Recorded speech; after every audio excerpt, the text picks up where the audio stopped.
Welcome into the Hustle Show podcast here for this Thursday, December 21st. I'm Mark Zinno sitting in for Drew Martin tonight alongside Adam Trigger, Chris Thurston, and Kelly Stewart for a full hour here breaking down Thursday Night Football and beyond. Merry Christmas, everybody. Welcome in. We appreciate you guys joining us. Make sure you hit that like button and subscribe button on the Wager Talk YouTube channel, and let's get it going here. We got Thursday Night Football coming up here, Saints and Rams. Now the line down to 3.5. Rams laying 3.5 tonight. And a total of around 46.5, 47. So we'll see where this goes here. But let's get it going, guys. Adam Trigger, let's lead us off. How you doing, brother? I'm doing good, Mark. I am hanging in there. CT and I had a late night last night. We went to Madison Square Garden, Duke Baylor. It was a great time. Awesome arena. Great game. Wish we could have got the Baylor win. But it was still, we had a blast. We stayed out later than we should have, past our bedtime. So this is my last show for the day, and I'm probably going to end up going to sleep after this because your boy's tired, Mark, but ready to talk some games. What, you're not going to grind the K-State game out? Look at you in your EMA sweatshirt. We all wore sweatshirts because it's freezing. I was trying to rep your I didn't like how this looked forward, Kel, but this is your Wildcat Den hat that I stole from you in the Bahamas, and I had the K-State sweatshirt on, and I said, you know what, I got to throw the hat on. So maybe I'll leave it. We need some more money to go to the Wildcat Den because we keep losing players to schools with far more money than K-State. This is Kelly's hat, and we were in the Bahamas, and I just took it without asking, and now it's mine. So that's a nice hat. Yeah, well, kind of like that weird ex-girlfriend that never gives your shirt back, and you're like, "What's wrong with you?" Speaking of hats, wearing a hat as well, Chris Thurston. I know it's a Viva Tequila Seltzer hat. Viva Tequila Seltzer. Go to vivatequilaseltzer.com.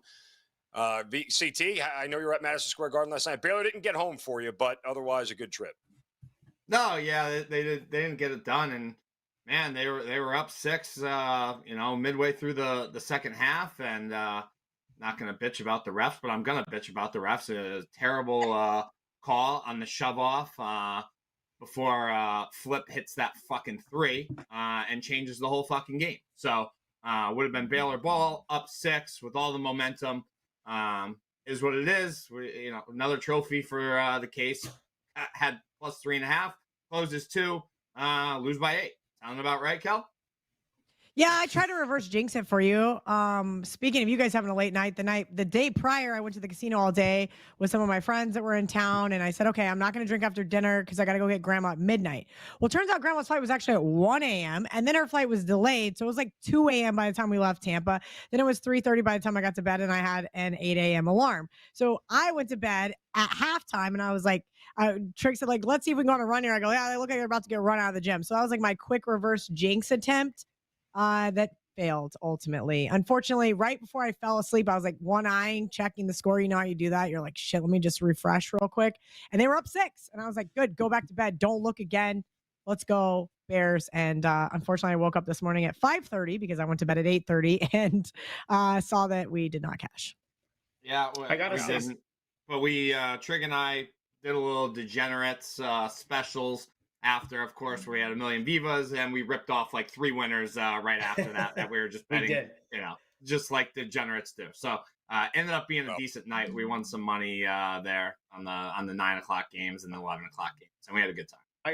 I got one comment quick. Because this is important, just for handicapping games going forward, and something I've picked up as I've gone to so many games. Like you when you're in person, you can really tell how the ref affects the game way more so than you can on TV. I've been to like 15 games already this year, and I feel like it's much easier to tell in person. Baylor had a 6-point lead in the second half of that game, and Chris already alluded to it. The same possession, Filipowski pushes off. They don't call it. He shoots that he gets fouled on a shot, which was questionable. Instead of being Baylor ball up 6 coming the other way, he's at the line for 2 shots. Totally changed that game. Oh, for 3 shots, right? 3 shots. Yes, you're right. Sorry, Chris. 3 shots.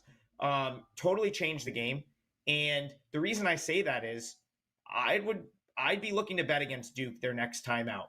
If you can't stomach Queens University taking a big number, then maybe you take Cuse against them. They'll probably be getting a big number at Cameron Indoor. Those are the type of things I look for. Like just when we were walking out last night, my 2 things, Baylor, I'm not sold on them yet, but really do find a place to bet against this team as soon as possible. Those are my takeaways from the game. I agree with both. It is the sweatshirt game is weird here because CT is I'm wearing a freezing. sweatshirt that I know, but Trig would normally wear like a Fairfield sweatshirt. Kelly would wear the K-State sweatshirt. You know, so I mean, I'm a little bit confused on the wardrobe. Speaking of degenerates, who would wear the better sweatshirt then? Because that's exactly what the kids that I work with over there fucking do. I was freezing. I just got done doing another show, and I just saw it there, and I was like, yeah, I just told the producer, I'm like, fix my mic, I'm leaning back in my chair, like, you didn't even introduce me, and I'm in such a shit mood, and I feel so bad. Should I tell everybody why? I mean, I already tweeted about it. I was going to get to it. I did the same thing you did last night on the phone, checking the Alabama-Arizona score, and I see Alabama up 7 in the second half. I'm like, oh, good, we're going to cover the 8.5. Nope. Woke up this morning to yeah. The one I woke up to that really pissed me off was this one. So I did a really good job yesterday of narrowing down games and being very selective.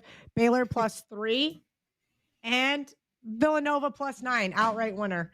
So I bet Baylor when I saw Trig's tweet. I was like, all right, Trig agrees. I like that. Bet Baylor.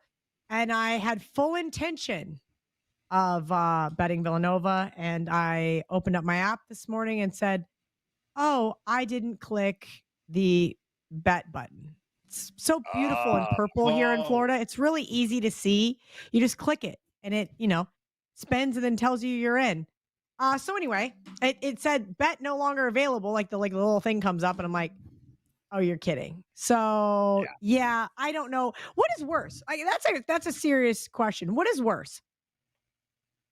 Putting in a bet or having a winner that you thought you bet, or what would you rather have, I guess? I don't know. I'll think of my question. I'm brain dead at this point. Again, I got a phone call about 4 minutes before my last show and then came right on this one that basically said, hey, Kelly, we were wrong. You didn't win the super contest, but the other entry you signed up for did. My bad. That's a little depressing.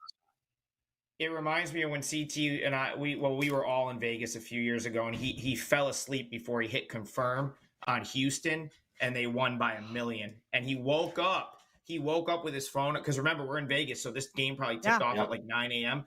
He woke up at like 9:10, and it was already like they were already up by 10, couldn't get on it. Just brutal. Open my phone up, and it's just sitting there, Houston for 2K, no confirm. That was me this morning with Villanova. And I'm like, so I checked the Baylor score, and then I was like, crap, they ended up losing. And I scroll, I'm like, oh, Villanova outright. I mean, of course, I didn't have anything on their money line. I just had the +9. I don't know. Like, there's just certain things that happen to sports bettors where you got to be like super diligent. Like, have you ever won a bet where you added an extra 0? Nope. Always lost. Have I won every single bet where I forgot to add a 0? Every single one. Oh, yeah. Like, there's only things that like could happen to us. And they do. And it happens far too often. Yeah. The casualties of the industry, to say the least. Kelly, do I need to introduce you now and come to you, or have we gotten your flow? Okay. All Let's right. go, well, Kelly. Trig's dog's barking. My dog's barking. Everybody's getting fucking fired up. That means the dogs are going to be barking this weekend, except for 2, CT. The 2 favorites that CT and I bet. Those dogs are not barking. Why don't you fire off your big game breakdown then, Mib? I was going to say, we may as well go there, Kelly. All right, so if you guys watch some of the other shows, you guys got some other bets. So I'm going to go with my second favorite bet of the week. And one of them is right now is up on the Wager Talk Instagram, and that is for Monday Night Football.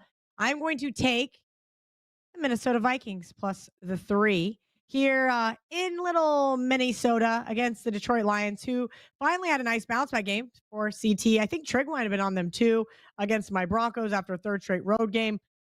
But the Lions, hey, I'm not ready to say they're back just yet. I know offensively they look really great. And the Lions had done really well against the spread, and then they kind of fell off a cliff. But I'm going to say this. I think the Vikings defense, their rushing defense in particular, is going to make Jared Goff in this offense one-dimensional. Jahmyr Gibbs, David Montgomery, 92 yards between the two of them. That's all they're going to get based on the metrics. I do think that Jared Goff is not the same quarterback when he is not in Ford Field. And I know the Vikings play indoor as well. Everybody's going to say, well, the Vikings also play indoors as well. Yeah, well, look, other side, Nick Mullins. I don't know how the Vikings didn't cover that game.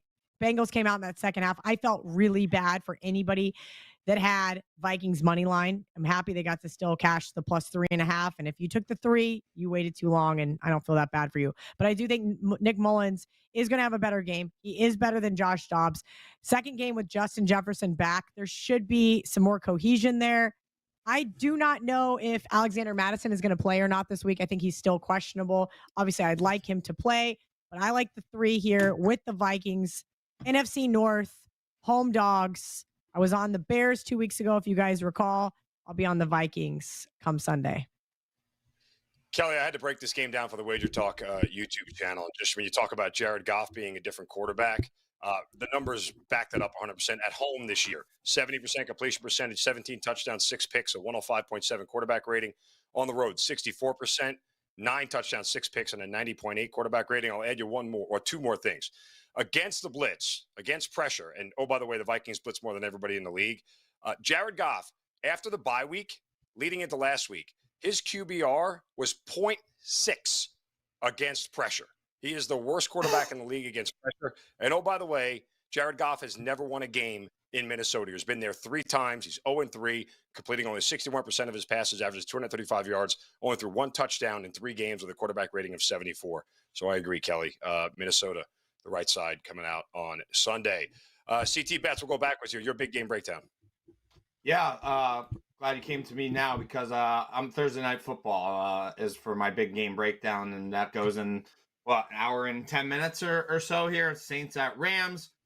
Big game tonight for playoff implications, right? The Rams and are on the Saints' heels, and if they win tonight, they could be in the playoff picture and have a shot at the division. The Saints are on the Rams' heels, right? And they could have if they win tonight, they could maybe have a shot at the division. Last week we saw the Rams led the Commies at 20-0, I think. They let Jacoby Brissett come in, get the Commanders back in the game. If Riverboat Ron wasn't brain dead, they actually kind of had a shot there. And I think that's pretty concerning for the Rams. I was on the Saints pretty big last week as they throttled the G-men. Saints are starting to play some nice football. Last few games here, the run defense is starting to look really, really good. And they're getting much healthier on offense. Having Jimmy Graham back was nice last week, even though he had 2 targets, scored a nice touchdown. He's another nice target and great blocker for Derek Carr. The Saints tend to play a lot of man coverage, and that really hasn't been that great this year for Matthew Stafford. So I'm back in Derek Carr. I like to bet him much more as a puppy than a favorite, and that's what we're getting tonight. So I'm on the Saints +4, and I think they go marching home, and they might get the outright win. I'm with you, CT. I back the Saints. And let me ask you guys a question. One of the things that stood out to me about this game and taking the Saints. So the Rams last week at home were a 6 or 6.5 point favorites against the Commanders. Now they are a 4-point favorite against the Saints. Am I sitting here thinking that if the Commanders and Saints were to play on a neutral field, the Saints are only a 2-point favorite? Like, that doesn't seem to add up. Like, the Saints are much better than a 2-point favorite over the Commanders. I feel like you're getting some value here. Does that compute with everybody, or am I just making that up? I totally agree. No, I don't think you're making. I would agree with you as well. Here's my problem with the Saints team. I cannot trust them. They're so Jekyll and Hyde. They have been so frustrating, right? They're 4-10 and 1, of course, 1 push in their last 15 games. Last week, we got everything we needed from this team against Tommy Cutlets. Like, asking me to back this team on the road against a team that they do not have their number whatsoever historically makes me really apprehensive. But I'm with CT. The only way I can look here is the Rams, or is the Saints. I'm not laying it here with the Rams. I don't trust this team either. And I do think the number looks really fishy. One of the weird things is I think it was the super contest hung a 3.5. Yeah. Like, with the contest lines, and they do that to just kind of mess with people a little bit, it always makes me like, wait, what? Yeah. Are they baiting everybody to take the Rams tonight? Kind of feels like it. I mean, I'll add one thing about the Saints' bad ATS record this year. You know how many times that the Saints have been a dog this year in their against the spread? Twice. So they've been installed as a favorite a ton. because their offense can't find the end zone with a roadmap and a flashlight for a better part of this season. It's why they haven't been covering a lot of numbers. So, I mean, I take that into account that they're a dog here tonight. And even if it comes down to a field goal, I think it's absolutely a good spot for the Saints. All right, Adam Trigger, your big game breakdown. All right, I'll go to college football. I'll just let you know quickly that I'm on Syracuse tonight. I bet it earlier in the week. That is a 4% play. I'm not going to break that one down because I've hit it on a bunch of shows. But if you haven't seen it, I do like Syracuse, and I like it up to 3. So you could still play that, I think, at 3 or better. I like them to win and cover against South Florida. For my big game breakdown, I'll go to tomorrow's bowl. We'll talk. This is, I believe, the Gasparilla Bowl in Kelly Stewart country down there in Tampa. UCF, Georgia Tech. And, with a lot of these bowl games, I've taken the strategy to wait this year and sort of try to punch back at the market a little bit. It's why I've only had 2 bowl plays so far. Ohio over the weekend, which won, and then Syracuse when it got down to -1, I decided to bet Syracuse. So this got bet today, which is a little disappointing. I'm wishing I could get 5.5. Now I missed it, but I still like Georgia Tech here. My reasoning is I just think you put these 2 teams on a neutral field. I guess you could call Central Florida a slight regional home team, but Georgia Tech down the stretch was impressive. I cashed a couple tickets with them down the stretch. If you go back to middle of the season after the Miami win, which was it was a great result for them regardless, but for them to win that game was a little bit of a fluke. They got beat by Bowling Green and they fired their defensive coordinator right after that game. And it kind of sparked this team playing better. Now, they've been playing great offensively, scoring, beat UNC 46-42. They had a really dominant win over Syracuse, but they just played better down the stretch than Central Florida, who, you have to kind of go back. They started the season 3-0. 2 of those wins, Kent State, atrocious team, Villanova, atrocious, FCS team. And then, the one sort of nice result for Central Florida was the Oklahoma State game, which was after Oklahoma State had the win of their season, beating Oklahoma.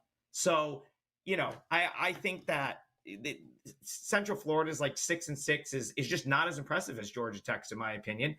And with what looks like an even matchup, I've always kind of liked Haynes King, even when he was, I felt like he got a raw deal a little bit at Texas A&M, never really caught on. So I just like this Georgia Tech team, and it's a bowl game, and you're going to give me 4.5 points. I think they're the right side. Now, at this number, I don't know if I can get there for a client play because I feel like I missed a more playable number, but who knows? It might even take more money. So Georgia Tech will be my big game breakdown. I think they're the right side in the bowl game tomorrow night.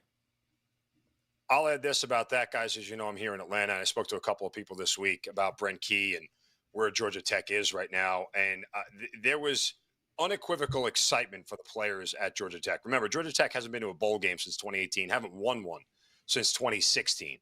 And these kids are absolutely fired up to be playing in this game. This is their season here. This is a huge moment for Georgia Tech. It's a big game for them. It's a big game for Brent Key. They just had one of their better recruiting classes on signing day here. So this is about momentum for Georgia Tech. Trig, I'm with you. I'm going to fire on them tomorrow as well. But knowing what I know of Georgia Tech and how hard they're going to play, I absolutely think that that the Yellow Jackets here will be the right side tomorrow. If they don't win Mark, the thing outright. Do you think since they shook up things a little bit after the Bowling Green loss that they've been kind of on an upward trajectory? That's just the vibe I've gotten from watching them the last sort of 5 weeks of the season or so. My biggest concern in the game is when you start to get a total this high, you're going to start to get a ton of variance, right? Biggest concern for me is Georgia Tech's defense, and it's been that way all year long. It's against Gus Malzahn. He has no problem continuing to push the pace and try to score as much as possible. And I certainly think Georgia Tech's offense can keep up, but it's one of those things where if you're chasing late, down by a field goal or even down by a touchdown trying to catch up, one bad turnover or something in that, mantra can get you a weird sort of cover for UCF. That's my only real concern is the Georgia Tech defense. But if they start playing with a lead and play with a lead early, I don't see them, not covering this number. Well, Ian, just the last point I'll make about this one is they're, catching the 4.5. They could easily backdoor that. If they can hang within 10 or 11, they that's part of the reason I'm so impressed with them down the stretch. The 46 against UConn, and even their defense played pretty good against Georgia. That game was a 1-possession game. I think the final was 31-23. So I think the Yellow Jackets find a way tomorrow. No, I agree, guys. Great breakdowns here for the big game breakdown. Again, make sure you guys hit that like button and subscribe button on the Wager Talk YouTube channel. Check out VivaTequilaSeltzer.com for all the great Viva. Absolutely wonderful drink to have around the holidays and the other 364 days of the year. So, highly recommend. All right, time for our best bets of the show here. And we'll go back to Kelly Stewart. Kelly, fire away. I actually wanted to ask you first, what your thoughts were, since you mentioned you were an Atlanta guy, your thoughts on the Falcons. I just argued about Falcons Colts for about 15 minutes with Pam. And now I'm kind of going, all right, since you wanted to chime in being the Atlanta guy, I got to know. I mean, I played the Falcons -1 on Monday. I'm in a contest where you have to have the plays in by Monday night. So it's really difficult. It really is. I mean, you're not be able to focus on line moves. You kind of really don't know about injuries. It's a really tough spot. But you got to think Taylor Heineke is better than Desmond Ridder, right? Well, I mean, if you don't turn the damn ball over, you're going to be markedly better. That's honestly what it boils down to. I mean, I've been doing local radio this whole week, filling in for guys on vacation here, and I've been getting absolutely crucified by Atlanta fans because I don't think Arthur Smith should be fired, because this is about separating the coach from the quarterback. I mean, guys, look around the league this year.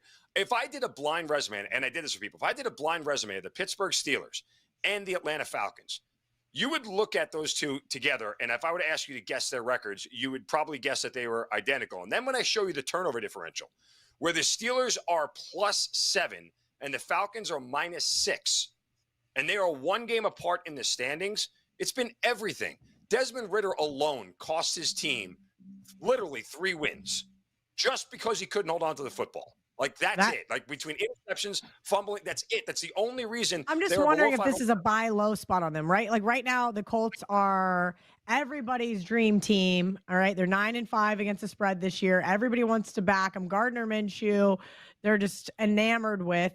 Then Jonathan Taylor comes back, yet the line's moving against them. And you kind of have to think that this is Arthur Smith's, chance to probably keep his job.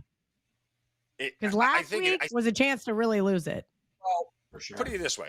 I've said this. The loss against Tampa Bay was much more unforgivable than the loss to Carolina, because go back 2 weeks. If they would have beat Tampa Bay, they would have been a game up in the division, but 2 ahead of Tampa Bay with the tiebreaker, and they're already ahead of New Orleans with a win in hand. So all they would have needed at that point would have been 1 more win to lock the division. Even if they lose to Carolina after beating Tampa, they're still in first place due to tiebreakers. They still control their own destiny, as the phrase goes. And all they got to do is win, and they're winning the division going to the playoffs. That was the game that they absolutely had to win. Losing to Carolina sucked, but that's more optics than anything else. Yeah. CT, don't you like Atlanta as well? Or am I mistaken? I do. I'm totally with you. And I think it's a big upgrade with Heineke under center over Ridder. I think it's an absolute no-brainer. I love betting on when Heineke's taking the snaps, and I did the same thing as you did. When I thought there was a chance that he might play, I have some Falcons -1, so I'm on the same page as you. Okay. I mean, look, as long as the Falcons are favored by 2 or less, you can back them, right? They can't win a game by more than a field goal. We know that. There's a bunch of stale numbers here. There's 2.5s, right? Circa's a 2.5 right now on the Wager Talk odds screen. I just opened up the Winner's Circle proxy login. Every contest in Vegas is 1. I think that right there is going to probably be one of the most attractive plays this week, because it's a stale number of 1.5. I mean, we're getting a 1.5 point basically advantage there. But I did play it on Monday. Actually, it's John Murray's Nesson play as well, Chris, with Sammy P. Oh, is it? He's been on fire. No, wait, sorry, I take that back. Sorry. He's on the Bucks. I lied. Either way, John's thing is every single week when we agree, I don't give him credit. Why would I give you credit? I played it on Monday, so I had to send a screenshot to that group to show him that I had already played this on Monday. But mine that I gave out in my early contest, I gave out Falcons, I gave out Bucks. Those are the 2 games that I thought that I had at least enough information to be able to make a really good wager. My best bet from Bet On It yesterday is Ravens +5.5. I just loaded that on the Wager Talk Instagram. If you guys would so kindly go over there and follow. Mark puts in a lot of work over there. Adam Trigger does about once a week, never from the hustle, of course, because that would please CT too much. Oh, God. While you guys are bringing it up, and I said this before the show started, look, I have not made a bet on the Jaguars Tampa game. I mean, for me to go to the well with Baker Mayfield to win 4 straight games, and after last week when the Packers decided to make him look like Joe freaking Montana, where he threw for 380 yards and looked like Yeah. I can't get. It's either Jags or pass for me. I'm probably going to pass on the game. I don't. I've watched this Tampa. They're not good. Like, they're not a good football team. I think this is smoke and mirrors the last 3 weeks. I think they've been the beneficiary of playing some teams that were in tough spots to choke. Again, they lost to the freaking Falcons at Dead in the Ritter, for crying out loud. Like, to me, I don't trust Todd Bowles as a coach. I don't trust Baker Mayfield as a quarterback. I get the spot situationally and what they're in front of. I'm just hoping the Jaguars, who have lost 3 in a row, finally get their head out of their ass and start playing some normal level of football. Because listen, you want to step in front of John Murray's 13-2, you have right at it.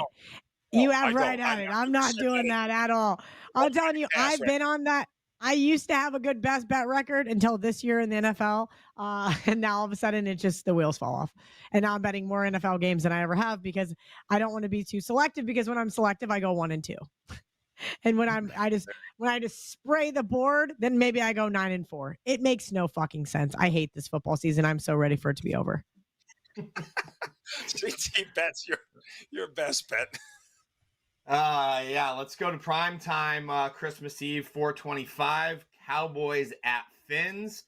And yeah, we're going to see some fireworks in this one most likely. And the Fins haven't beat a team all year that has a playoff spot yet. And they've also lost to 3 of them that already have a playoff spot. Every time they have to step up in class, it's a problem for the Fins. My best bet, I beat them 3 times this year on this show. Kansas City, the Bills, and the Eagles. Those were all my best bets for the week. They were all versus the Fins. They were all convincing wins, and we're coming right back with against the Fins again for my best bet. I'm on the Cowboys plus 1.5 here, and I know the boys aren't great on the road. I like this spot for them this weekend. I think they're going to bounce back. You know, the 2 big losses for the Cowboys came against pretty physical teams, like with the Niners and the Bills. Like, the Dolphins are just they're not a physical team. I think the boys are going to be able to push them around. Remember when everybody at the start of the year was talking about how the Fins are the greatest team since the greatest show on turf? That was pretty short-lived, huh? I don't think the boys are going to struggle in the red zone versus the Dolphins. Like, they have one of the worst red zone Ds in the league, and they're going to get exposed. I also think that Tua could be in for a long day. I think that front's going to be able to get to him. Boys bounce back this week, guys. Play on the Cowboys. Plus 1.5 for my best bet of the week. Love it. I like that, CT. Sorry, Mark. I was going to say I like that. I put them in a teaser. That option is now gone. Lots of teasers: Browns, Cowboys, Steelers, Titans, Colts. Yeah, that's right. I got both sides there from the Falcons game early in the week, and Jags. It's going to be really good or really bad Saturday, Sunday, Monday. But CT, I have a question for you, because I don't really have an opinion in that Cowboys Fins game. I just didn't really want to get to the window with either team. That's why I teased the Cowboys. I thought, okay, last week they were the lone team to burn me on the teaser, even though we all laid 2 with Buffalo. But I want to stick with the Buffalo thing. So this week, the Dolphins have a really tough stretch, right? They just throttled the Jets last week, and now this next 3 games is going to be a bitch. And instead, the Bills get to play the Chargers. They opened as 14-point favorites, probably a little too high. Sharp money came in. Now it's 11.5. But next week, they get revenge on the Patriots, the game that you and Joe Ranieri at, that somehow the Patriots won that game outright. Yep. Here's my question. Right now, I have 2 dimes plus 275. So just pretty close to $5,000-ish to win on the Dolphins to win the AFC East. That was one of my favorite bets to start the year. This is all going to come down to week 18, I have a feeling. Yeah. It might not. Yeah. I mean, because the Dolphins, after they play the Cowboys, have to go play the Ravens. No, they have to play the Ravens, correct, right? Yeah. I mean. So if they lose, it's going to come down to week 18. Whoever wins, I think the game will be close to like Dolphins -1. Maybe it's going to be a pick 'em. We'll see what happens over the next couple weeks. In Miami, right? The weather's going to be beautiful. It's not like it's going to be hot in the post. I mean, it's like I'm in a sweatshirt, for fuck's sakes. It's not hot down here like a September Miami game where there's like an advantage because you're literally standing in the sun for 5 hours. Like last year, when the Bills lost in Miami. Yeah. So here's my question. Right now, here in Florida, the Hard Rock, which is going to be shaded towards the Dolphins. I can get Bills plus 220. I can get Bills plus 220. So you're telling me if the game's going to be a pick'em, how much should I hedge on my AFC future on Bills plus 220? A nickel, a dime? I'm going to guarantee. I think a dime. That's the number that would come right to my head first. And then then I'd make $200 if the Bills end up winning. I'm still making pretty close to $3,000 if the Dolphins end up winning. And you're still rooting for the Dolphins, yeah. And you don't get a sharp stick in the eye, Cal. And I got a lot of those this year. Sharp stick in the eye has been really shitty. Actually, this eye has been really bothering me since you said that. I'm like, did I accidentally stab myself in the eye? Or I'm just getting fucking old. Yeah, I think a dime's fine, and I think that's a no-brainer. I think you should absolutely do that. Guarantee yourself a little profit at least. At least you're not going to lose no matter. It sure what didn't happens. look like it was going to be a sweat. I mean, it looked like the Dolphins were going to run away with it there for a little while. But now I'm like, maybe I just want to sit back on week 18 and not hate myself. And by the way, 2 weeks ago, I think it was after the Bills lost to, was it the Eagles? They lost that close game to the Eagles 2 weeks ago. Yeah. I took a back. I took the future on the Bills to win the AFC at plus 850. Wow. And I feel fantastic about it right now. Just because of the way they're playing. I mean, if you get into power ratings, I mean, I still have the Bills like fourth in the league right now. John Murray said that they have them third at Westgate last night, and that kind of got my wheels spinning just a little bit. And so that's why I wanted to kind of ask you guys, like, guaranteeing yourself's money is nice, but you also never want to take money out of your pocket. Right. Sure. And 2 weeks ago, the Bills were like plus 275 to win the AFC East. And I didn't go that route because I just felt like even the Bills are still going to get in the playoffs, I think. So I wanted to keep this alive. Yeah, and I think they're primed for a run once they get it. Right now, everybody's talking. That's a team you don't want to play, right? You don't want to run into the Buffalo Bills. So they're already plus 2. They're down to plus 210. I just opened the Hard Rock app. Yeah, I probably shouldn't have. I probably shouldn't have waited to ask you guys, but plus 210 still not. I don't think a bad number. I'm looking at some other books that I cannot bet in here in Florida. Plus 180. A couple other not so great numbers. So maybe I take it while I've got the opportunity. All right. Moving on here. Adam Trigger, your best bet for the night. So I'll reiterate that I did play Syracuse. That is the bowl game tonight. And I'll throw a college basketball game out there. I like Kelly's Kansas State Wildcats tonight. I think they bounced back. They played a game over the weekend where they scored 12 points in the second half.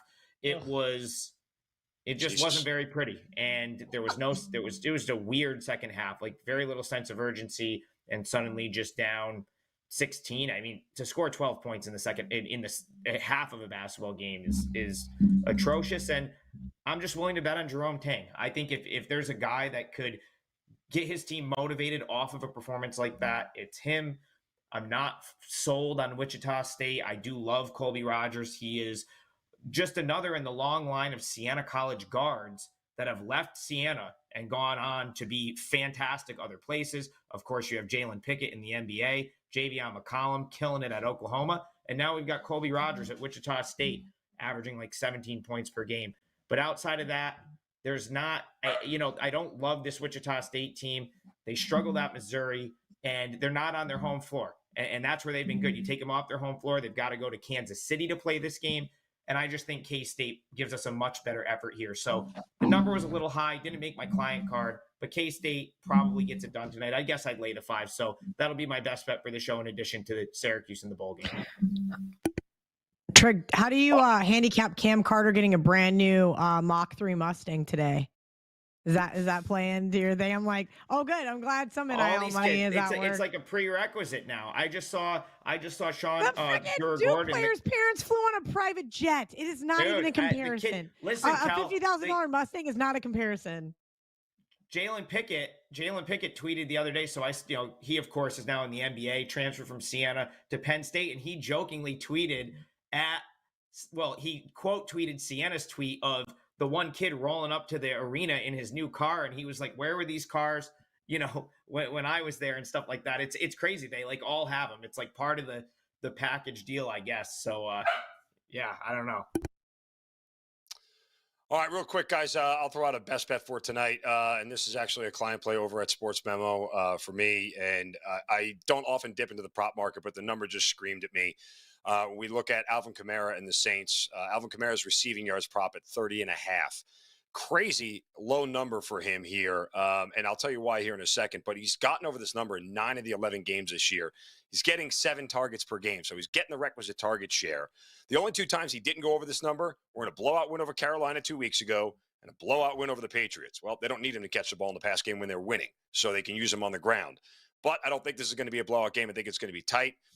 The Rams are one of the better teams in the league when facing running backs, allowing just about 21 yards to running backs receiving per game. But I just can't pass up the idea that Derek Carr may be under pressure a little bit and he's quick to dump off, and that Kamara can, with one break, can get a big chunk of this, if not the whole thing here. I think the game script tells me that Kamara is going to get plenty of opportunities here. So we're going to go Alvin Kamara over 30.5 receiving yards tonight for my best bet. And again, it's over at sportsmemo.sm.buzz/MZ if you guys want to get it there, along with another play for tonight. Final thoughts here, guys, before we wrap it up with the holiday season. Are we all getting wonderful gifts this Christmas? No. I guess that's no. Yeah, okay. All right, good. Hopefully, The only gift I want is the only gift I want is another winning week and cash my best bets. That's it. That's all I want. I don't need anything else. Chris, no, Christmas is for children. I have children. Christmas is for children. Yes. CT So it's and perfect. I hope you got them some great gifts. I got Brett's nieces a couple of bikes. That's a great gift. I can't wait to see the joy on their faces. You want to see the list I know of what I things want for Christmas. Go ahead, Trey. Go ahead. I want to win super contest. CT and I are in striking distance, and if we can rattle off 3 good weeks, we have a chance. So that's what I would like for Christmas. Well, I'm wishing you guys all a better Christmas than my kids are getting, which is more than enough. Electric scooters, video games, air hockey table. I mean, for crying out loud. This is their list? No, this is what they got. I know they're not watching this right now, so I don't have to worry about it. But yeah. So they're like, you just basically bought everything on their list. Oh yeah. I'm that sucker. I'm that dad. They got everything. Mark. I mean, Under Armour gloves, Air Jordans. I mean, it's unreal. So speaking of needing to win a bet here, hi, have children. You'll need to win every bet you make. So there it is. Merry Christmas. Yeah, I'm gonna have to go get another job and add it to the list. I don't know how, but I'm gonna have to if things continue to be on the downward spiral that they've been on. Pretty sure I lost Trig's salary this NFL season, so it's been fun. Oh, dude. I hope Trig isn't making that much this year. Then I don't know who I want to help in that. I was trying to get CT to laugh, but he didn't. He just ignored me. I did laugh. I'm not laughing because I don't like that you're not having a good year. That's all.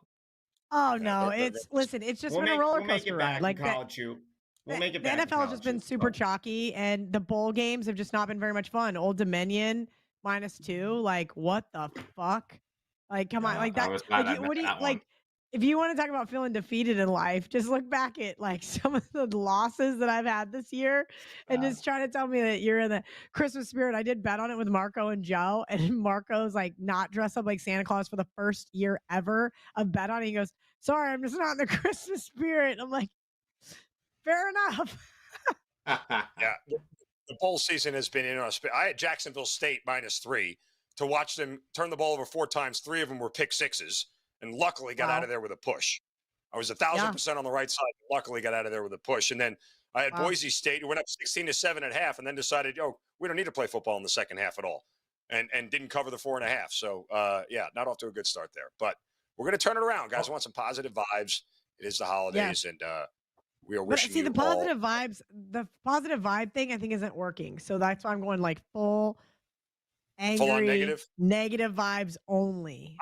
I don't like it that you and Pam are fighting this much. It disturbs me to see you two at each other's throats. No, it's not. No, because guess what? It makes me feel really good about this week. I know she's a little distracted, enjoying herself, and she even admitted, she goes, I haven't even looked at Monday's card yet. She goes, so I don't know if I agree with your Ravens bet or not, but let's just plug it in. Listen, there you go. Told her to get the hell out of Vegas. The place is a cesspool. She listened well. So hopefully she comes back nice and refreshed. What's the word? CT reset. She comes back nice and reset. Shut down the batteries. All get right, back to Zeno. you. Merry Christmas to everybody. Let's go. Let's wrap this thing up, Zeno. Let's go. I'm for only watching, prolonging everybody. the show because I know how hungover CT and Trig are from last night, and I want to. I gotta I be just am honest. getting it's not even- joy out of seeing them getting antsy and CT texting my phone and me not responding. I'm getting Okay, Why are we antsy still because on do the right show. now? Why aren't we done? We- Dude, end this thing. Why is Trig talking? Zeno, end the show. For Kelly Stewart, Chris Thurston, Adam Trigger, I'm Mark Zeno. Make sure you like and subscribe to the Wedge Shark YouTube channel. Check out VivaTequilaSeltzer.com. Somebody get CT of Viva. Have a wonderful Christmas. We'll talk to you guys next